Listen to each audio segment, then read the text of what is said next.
Hey guys, it's Emily. Today I'm going to be talking about the 7 strategies of assessment and kind of what that means to me as a classroom teacher and what I took away from this course altogether.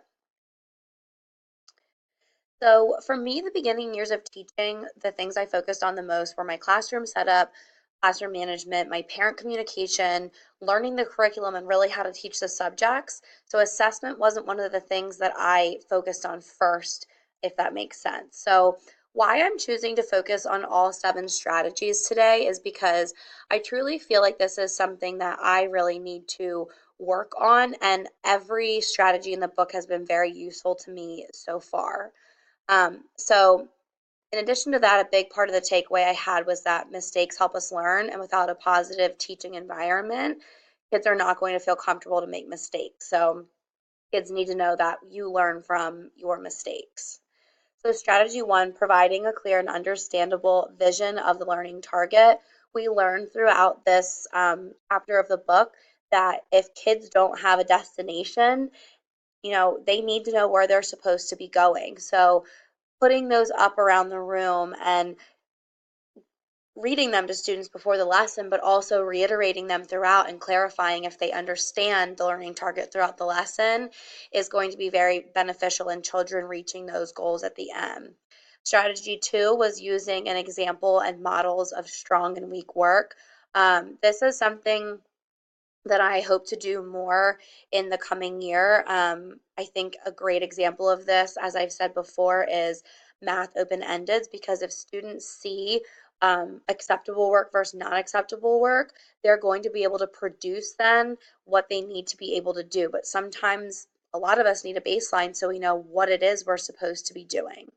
Strategy 3 is offering regular descriptive feedback during the lesson. So I do think this is something that many of us do naturally. However, I think that a lot of times it's baseline and it's kind of general. It's not specific for each child throughout the learning process. So we need to make sure that we're really differentiating and identifying those learning needs throughout the learning, in order to get children to where they need to be by the end of the lesson through feedback.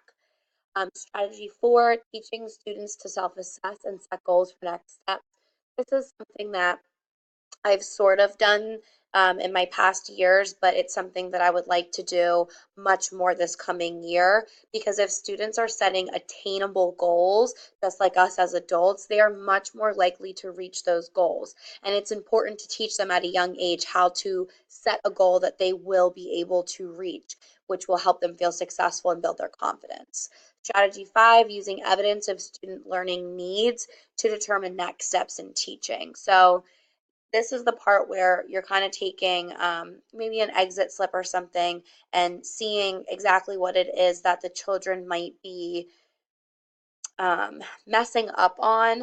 And so you can take that information and then kind of gear their next steps from what it is that they are having trouble with at that current point.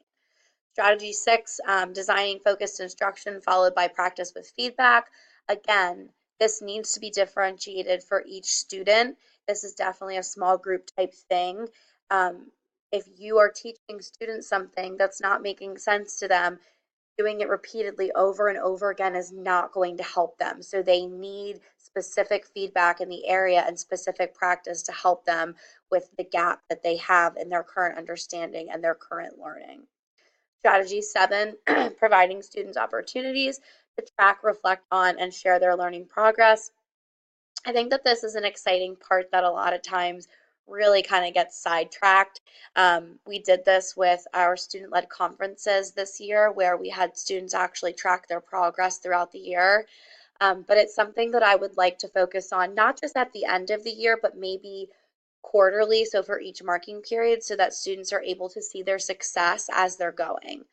So my main takeaways from this whole book is all of the 7 strategies of learning. I think now as a seasoned teacher, I should be better able to focus on assessment in this coming year and make it much more meaningful for my students so that they are able to meet the learning targets and to reach the goals that we will be setting as the year starts. So thank you guys very much. That went very, very quickly.